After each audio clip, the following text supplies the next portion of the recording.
Hello all, welcome back to daily current affairs classes. ఈరోజు 19th November యొక్క entire current అఫైర్స్ను discuss చేద్దాం. ఈ పీడిఎఫ్ను both English and Telugu మీడియంలో video కింద డిస్క్రిప్షన్లో ఈ యాప్ లింక్ ఇవ్వడం జరిగింది.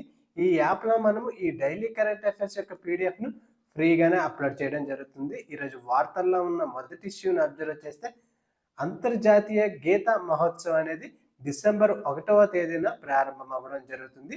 ఈ అంతర్జాతీయ గీత మహోత్సవంలో భాగంగా తాజాగా సెమినార్ను నిర్వహించడం జరిగింది.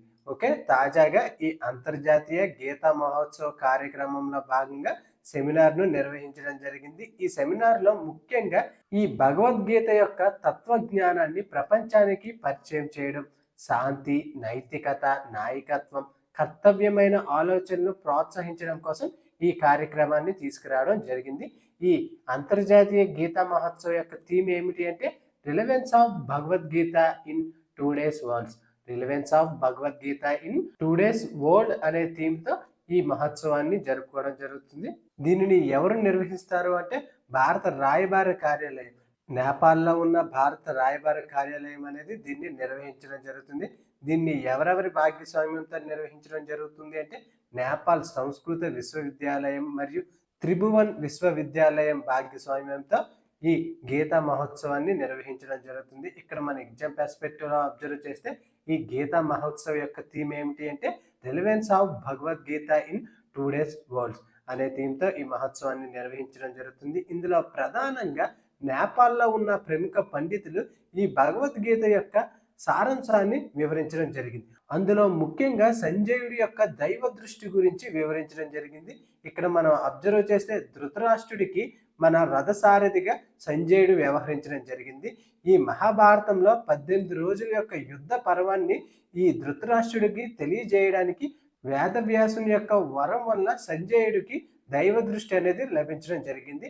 ఈ సంజయుడు ఈ 18 రోజుల యొక్క యుద్ధం గురించి మనకి ధృతరాష్ట్రుడికి క్లియర్గా వివరించడం జరిగింది. ఈ యొక్క ఇతివృత్తాంతం మొత్తాన్ని కూడా ప్రముఖ పండితులు ఈ నేపాల్లో వివరించడం జరిగింది. ఇట్లా భగవద్గీతలో ఉన్న ముఖ్యమైన అంశాలను స్టూడెంట్స్కి వివరించడం జరిగింది. నేటి కాలంలో యువత ఏ విధంగా జీవించాలి, ఏ విధంగా నైతికతతో వ్యవహరించాలి, ముఖ్యంగా కాంపిటేటివ్ ప్రిపేర్ అవుతున్న స్టూడెంట్స్కి దీని తర్వాత వాళ్ళు ఉద్యోగం సంపాదించిన తర్వాత ఏ విధంగా నైతికంగా అంటే ఎథికల్గా వ్యవహరించాలి మరియు ఏ విధంగా కర్తవ్యంగా ఉండాలి, అటువంటి అంశాలన్నీ కూడా మనకి ఈ భగవద్గీత ద్వారా లభించడం జరుగుతుంది. ఇక్కడ భగవద్గీత అనేది కేవలం ఒక మత గ్రంథంగానే కాకుండా ఒక ఫిలసాఫికల్ బుక్గా కూడా మనం భావించవచ్చు. ఇది ఒక మతానికి సంబంధించిన గ్రంథంగానే కాకుండా దీన్ని ఒక ఫిలసాఫికల్ బుక్గా కూడా మనం ఖచ్చితంగా కూడా దీన్ని చదవాల్సిన అవసరం అనేది ఉంది. నేటి తరం ఖచ్చితంగా కూడా ఈ భగవద్గీతని ఖచ్చితంగా కూడా చదవాలి. ఇక్కడ మన ఎగ్జామ్ పర్స్పెక్టివ్లో అబ్జర్వ్ చేస్తే ఈ అంతర్జాతీయ గీతా మహోత్సవం అనేది ఎప్పుడు జరగబోతుంది అంటే డిసెంబర్ 1 నుంచి జరగబోతుంది. దీని యొక్క థీమ్ ఏమిటి అంటే relevance of Bhagavad Gita in 2 days world's అనే థీమ్తో ఈ మహోత్సవాన్ని జరుపుకోవడం జరుగుతుంది. నెక్స్ట్ ఎన్వైర్న్మెంట్ రిలేటెడ్గా ఇంపార్టెంట్ స్పెసెస్ను మనం అబ్జర్వ్ చేస్తే తాజాగా చిరుతలు అనేవి వార్తల్లో ఉండడం జరిగింది. Ministry of environment, forest and climate change వారు మహారాష్ట్రలో ఉన్న చిరుతపులి యొక్క జనాభాను తగ్గించడానికి జనన నియంత్రణ కార్యక్రమం అనేది చేపట్టడం జరిగింది. తొలిసారిగా ఈ యొక్క చిరుతల యొక్క జనాభాను నియంత్రించడానికి జనన నియంత్రణ కార్యక్రమాన్ని ఏ రాష్ట్రం చేపట్టడం జరిగింది అంటే మహారాష్ట్ర అనేది ఆమోదం తెలపడం జరిగింది. ఇక్కడ ఇది భారతదేశంలోనే తొలిసారి జరపబోయే ఒక పైలట్ ప్రాజెక్ట్. జనన నియంత్రణ కార్యక్రమాన్ని భారతదేశంలోనే తొలిసారిగా చేపట్టడం జరుగుతుంది. ఎందుకంటే ఈ చిరుతపులులు అనేవి మనం అబ్జర్వ్ చేస్తే ఐయుసిఎన్ స్టేటస్లో నియర్ థ్రెటన్ పొజిషన్లో ఉండడం జరిగింది. దీని యొక్క జనాభా అనేది చాలా తక్కువగా ఉండడం జరుగుతుంది. కానీ దీని యొక్క జనాభాని నియంత్రించాలని మినిస్ట్రీ అనేది అనౌన్స్ చేయడం జరిగింది. మినిస్ట్రీ అనేది ఆమోదం ఇవ్వడం జరిగింది. అందువల్ల మన ఎగ్జామ్ పర్స్పెక్టివ్లో చాలా ఇంపార్టెంట్. మనం ఇప్పటి వరకు కూడా చాలా వరకు వీటిని రక్షించడానికి, సంరక్షించడానికి మరియు వీటి యొక్క జనాభాను పెంపుదల కోసమే చాలా ఇనిషియేటివ్ను తీసుకురావడం జరిగింది. కానీ తాజాగా ఈ చిరుతల యొక్క జనాభాను నియంత్రించడం కోసం మొదటిసారిగా ఈ కార్యక్రమం అనేది మహారాష్ట్ర అనేది చేపట్టడం జరుగుతుంది. ఎందువల్ల ఈ కార్యక్రమం చేపట్టడం జరుగుతుంది అంటే చిరుతపులులు అనేవి మహారాష్ట్రలో చాలా అధికంగా ఉండడం జరిగింది. ముఖ్యంగా మనకి జునాడ్ ప్రాంతంలో 1300 చిరుతపులులు అనేవి ఉండడం జరిగింది. వీటి ద్వారా హ్యూమన్ వైల్డ్ లైఫ్ కాన్ఫ్లిక్ట్ అనేది అధికంగా సంభవించడం జరుగుతుంది. ఈ చిరుతపులులు అనేవి మానవ జనజీవన స్రవంతిలోకి అధికంగా రావడం జరుగుతుంది. తాజాగా డేటా ప్రకారం మనం అబ్జర్వ్ చేస్తే 1 ఇయర్లో అరౌండ్ మోర్ దెన్ 10 మందిని ఈ చిరుతపుల్లి చంపడం జరిగింది. ఓకే, అధికంగా హ్యూమన్ వైల్డ్ లైఫ్ కాన్ఫ్లిక్ట్ అనేది సంభవించడం జరుగుతుంది. వీటి యొక్క జనాభాని నియంత్రించడం కోసం ఈ కార్యక్రమాన్ని చేపట్టడం జరిగింది. భారతదేశంలోనే తొలిసారి జరగబోయే పైలట్ ప్రాజెక్ట్. ఏ రాష్ట్రం ఈ పైలట్ ప్రాజెక్టుకు ఆమోదం తెలపడం జరిగింది అంటే మహారాష్ట్ర అనేది ఆమోదం తెలపడం జరిగింది. ఇక్కడ మనం ఈ లెపార్డ్స్ చిరుతపుల్లి గురించి మనం అబ్జర్వ్ చేస్తే ఇవి ప్రధానంగా భారతదేశం, నేపాల్, భూటాన్, పాకిస్తాన్ వంటి కొన్ని ప్రాంతాల్లో మాత్రమే ఇవి కనిపించడం జరుగుతుంది. పొడి అరణ్యాలు, గడ్డి భూములు, కొండ ప్రాంతాల్లో ఇవి అధికంగా నివసించడం జరుగుతుంది. ఇక్కడ మనం అబ్జర్వ్ చేస్తే ఈ చిరుతలు అనేవి రాత్రిపూట చాలా చురుకుగా ఉండడం జరుగుతుంది. ఓకే, ఈ చిరుతలు అనేవి రాత్రిపూట చాలా చురుకుగా వ్యవహరించడం జరుగుతుంది. ఇవి అధికంగా చెట్ల పైన ఉండడం జరుగుతుంది. ఓకే, ఇవి అధికంగా చెట్ల పైన ఉండడం జరుగుతుంది. దీని యొక్క కన్జర్వేషన్ స్టేటస్ మనం అబ్జర్వ్ చేస్తే IUCN రెడ్ లిస్ట్ లో ఇది నియర్ థ్రెటన్ లా ఉండడం జరిగింది. అదే సైట్స్ లో అయితే అపెండిక్స్ 1 అత్యంత ప్రమాదంలో ఉన్న జాతులను వాణిజ్యానికి పూర్తిగా నిషేధం చేసే కేటగిరీలో వీటిని ప్లేస్ చేయడం జరిగింది. అదే భారత వన్యప్రాణి రక్షణ చట్టం 1972 ప్రకారం వీటిని షెడ్యూల్ 1లో కేటగిరైజ్ చేయడం జరిగింది. ఇక్కడ మన ఎగ్జామ్ పర్స్పెక్టివ్లో దీని యొక్క కన్జర్వేషన్ స్టేటస్ చాలా ఇంపార్టెంట్. దీనితో పాటుగా తాజాగా ఏ రాష్ట్రం అనేది ఈ యొక్క జనన నియంత్రణ కార్యక్రమం యొక్క పైలట్ ప్రాజెక్టును ఆమోదం తెలపడం జరిగింది అంటే మహారాష్ట్ర అనేది దేశంలోనే తొలిసారిగా ఆమోదం అనేది తెలపడం జరిగింది.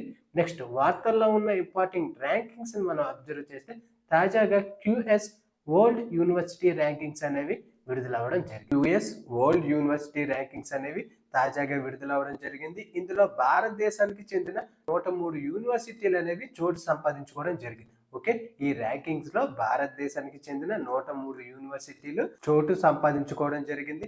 ఇక్కడ మనం అబ్జర్వ్ చేస్తే అత్యధికంగా USA నుంచి 240 యూనివర్సిటీలు, చైనా నుంచి 163 యూనివర్సిటీలు, UK నుంచి 109 యూనివర్సిటీలు అధికంగా ఈ ర్యాంకింగ్స్ లో చోటు సంపాదించుకోవడం జరిగింది.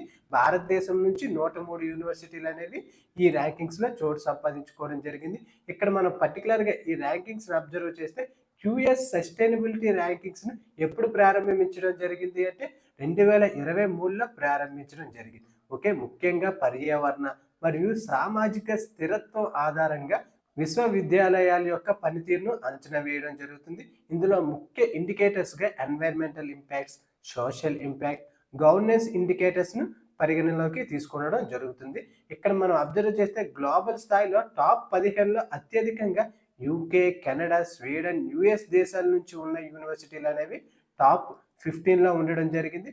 మొదటి స్థానంలో స్వీడన్కి చెందిన లండ్ యూనివర్సిటీ అనేది మొదటి స్థానంలో ఉండడం జరిగింది. మొదటి స్థానంలో ఏ యూనివర్సిటీ ఉండడం జరిగింది అంటే స్వీడన్కు చెందిన లండ్ యూనివర్సిటీ అనేది తొలి స్థానంలో ఉండడం జరిగింది.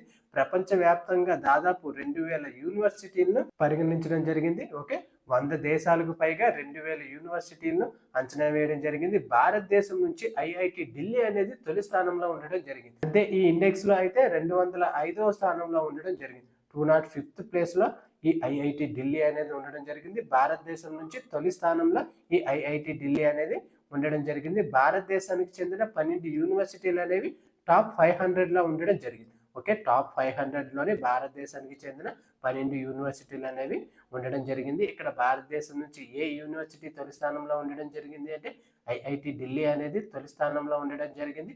ప్రపంచంలో అయితే ఇది 205వ స్థానంలో ఉండడం జరిగింది. ఇక్కడ ఈ ఇండెక్స్ లో మొదటి స్థానంలో ఏ యూనివర్సిటీ ఉండడం జరిగింది అంటే స్వీడన్ కు చెందిన లండ్ యూనివర్సిటీ అనేది ఈ ర్యాంకింగ్స్ లో తొలి స్థానం సంపాదించడం జరిగింది. నెక్స్ట్ వార్తల్లో ఉన్న ఎన్వైరన్మెంట్ రిలేటెడ్ గా ఉన్న ఇంపార్టెంట్ రిపోర్ట్ ను అబ్జర్వ్ చేస్తే తాజాగా వాతావరణ మార్పు పనితీరు సూచిక క్లైమేట్ చేంజ్ పెర్ఫార్మెన్స్ ఇండెక్స్ అనేది విడుదలవ్వడం జరిగింది. 2025 గాను ఈ ఇండెక్స్ ను విడుదలవ్వడం జరిగింది. ఈ ఇండెక్స్ లో భారతదేశం అనేది 2026 గాను 13 స్థానాలు దిగజారి 23వ స్థానంలో ఉండడం జరిగింది. ఓకే, ఈ CCPI ఇండెక్స్ లో భారతదేశం అనేది 2026 గాను ఎన్నో స్థానంలో ఉండడం జరిగింది అంటే 23వ స్థానంలో భారతదేశం అనేది ఉండడం జరిగింది. ఈ పతనానికి గల ముఖ్య కారణాలు మనం అబ్జర్వ్ చేస్తే భారతదేశం అనేది ఇంకా అధికంగా బొగ్గుపైనే ఆధారపడడం జరుగుతుంది. దీనితో పాటుగా గ్రీన్ హౌస్ గ్యాసెస్ ఉద్గారాలు అనేవి పెరగడం జరుగుతుంది. పునరుత్పాదక శక్తి పురోగతి ఉన్నప్పటికీ మొత్తం శక్తి వినియోగం అనేది తగ్గకపోవడం జరిగింది. ఈ కారణాల వల్ల సిసిపిఐ ఇండెక్స్లో భారతదేశం అనేది ర్యాంక్ పతనం అవ్వడం జరిగింది. ఇప్పుడు 2026 గాను భారతదేశం అనేది ఎన్నో స్థానంలో ఉండడం జరిగింది అంటే 23వ స్థానంలో భారతదేశం అనేది ఉండడం జరిగింది.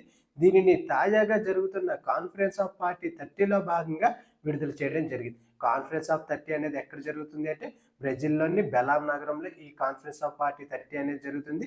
ఈ కాన్ఫరెన్స్లో భాగంగా ఈ రిపోర్ట్ను విడుదల చేయడం జరిగింది. దీనిని ఏ సంస్థలు రూపొందించడం జరిగింది అంటే green man watch, new climate institute, climate action network international వాళ్ళు దీన్ని రూపొందించడం జరిగింది. ఇది టోటల్గా 63 దేశాలను కవర్ చేయడం జరిగింది. ఓకే, 63 దేశాల్లో భారతదేశం అనేది 23వ స్థానంలో ఉండడం జరిగింది. ఈ 63 దేశాల యొక్క గ్రీన్ హౌస్ గ్యాసెస్ ఉద్గారాలు అనేవి 90% కంటే అధికంగా ఉండడం జరిగింది. ఓకే, ఈ 63 దేశాలు అనేవి 90% కంటే అధికంగా గ్రీన్ హౌస్ గ్యాసెస్ను ఉద్గారించడం జరుగుతుంది. ఇక్కడ మనము టాప్ పొజిషన్లో ఉన్న కంట్రీస్ని అబ్జర్వ్ చేస్తే ఎప్పుడు కూడా ఈ ఇండెక్స్లో టాప్ 3 కంట్రీస్ను ఖాళీగానే ఉంచడం జరుగుతుంది. టాప్ 3 కంట్రీస్ని ఎప్పుడు కూడా వేకెంట్గానే ఉంచడం జరుగుతుంది. కానీ 4th పొజిషన్లో అయితే డెన్మార్క్ ఉండడం జరిగింది, 5th పొజిషన్లో యూకే, 6th పొజిషన్లో మొరాకో అనేది ఉండడం జరిగింది.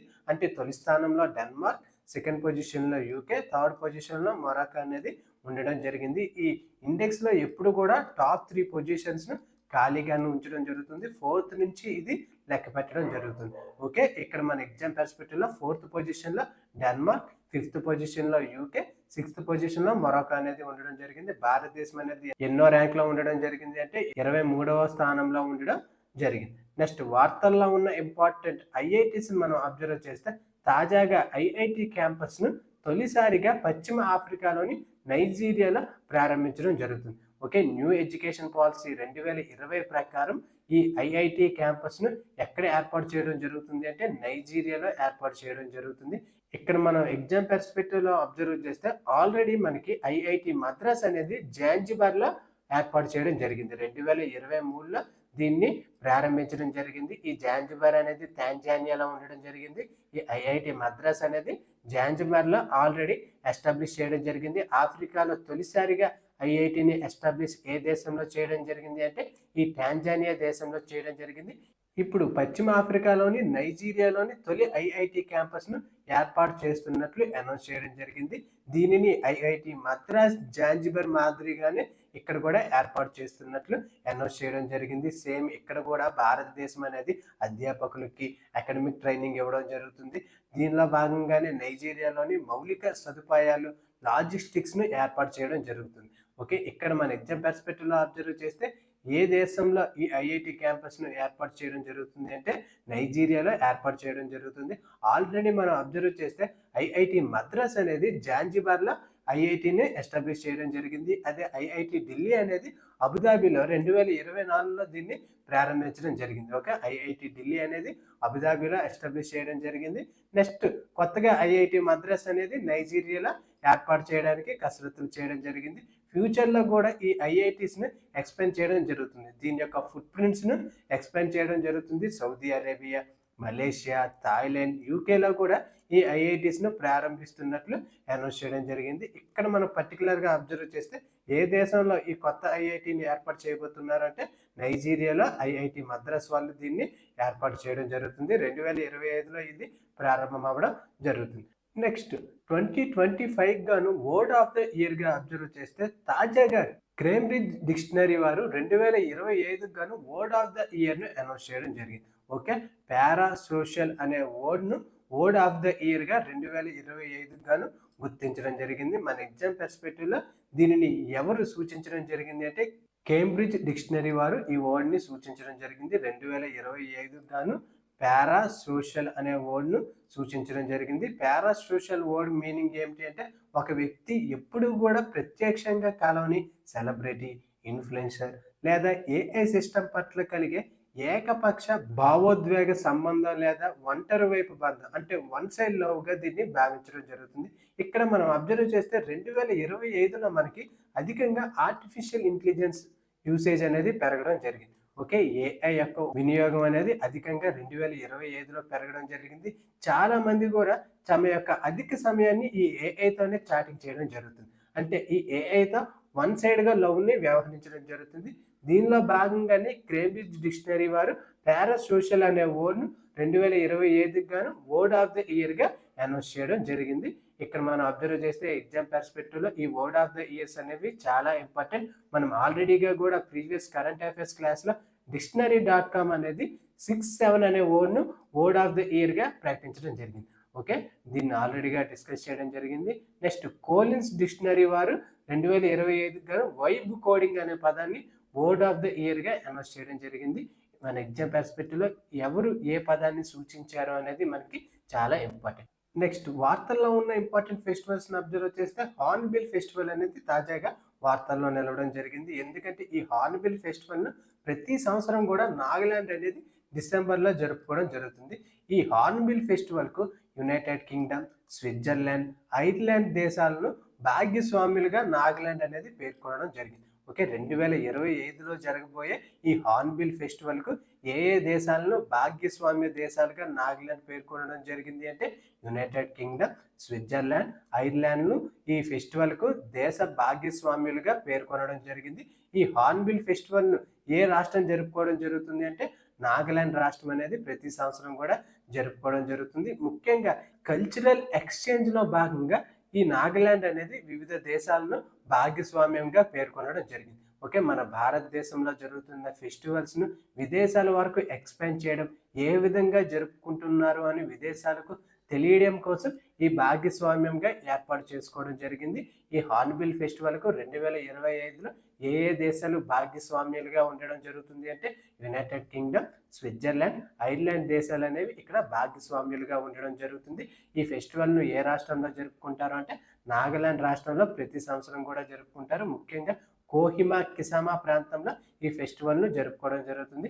ఈ ఫెస్టివల్ నేమ్ ఏమిటి అంటే హార్న్బిల్ ఫెస్టివల్. ఇక్కడ మనం కీలక ఒప్పందాలను మనం అబ్జర్వ్ చేస్తే నాగాలాండ్ ముఖ్యమంత్రి అయిన నిఫియా రియో గారు మరియు British council India country director అయిన అలిసన్ బ్యారెట్ మధ్య అధికారికంగా ఒప్పందం అనేది కుదరడం జరిగింది. ఇందులో భాగంగానే బ్రిటిష్ హై కమిషనర్ ఈ హార్న్బిల్ ఫెస్టివల్కు అటెండ్ అవ్వడం జరుగుతుంది. ఓకే, బ్రిటిష్ హై కమిషనర్ గారు ఈ హార్న్బిల్ ఫెస్టివల్కు అటెండ్ అవ్వడం జరుగుతుంది. దీనితో పాటుగా మనకి స్విట్జర్లాండ్, ఐర్లాండ్ దేశాలు కూడా అటెండ్ అవ్వడం జరుగుతుంది. నెక్స్ట్ వార్తల్లో ఉన్న ఇంపార్టెంట్ అవార్డ్స్ మనం అబ్జర్వ్ చేస్తే తాజాగా సోనాలి ఎస్ జిత్ అయ్యంగారికి 2025 గాను జీవిత సాఫల్య పురస్కారం అనేది లభించడం జరిగింది.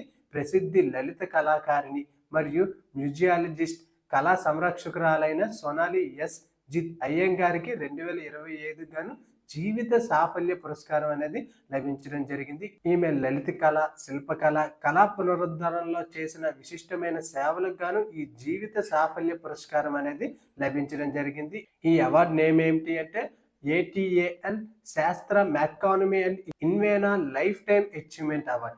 ఈ అవార్డు నేమ్ ఏమిటి అంటే ATAL శాస్త్ర మెకానమీ అండ్ ఇన్వేనా లైఫ్ టైమ్ అచీవ్మెంట్ అవార్డును ఎవరు గెలుచుకోవడం జరిగింది అంటే సోనాలి ఎస్ జిత్ అయ్యంగార్ గెలుచుకోవడం జరిగింది.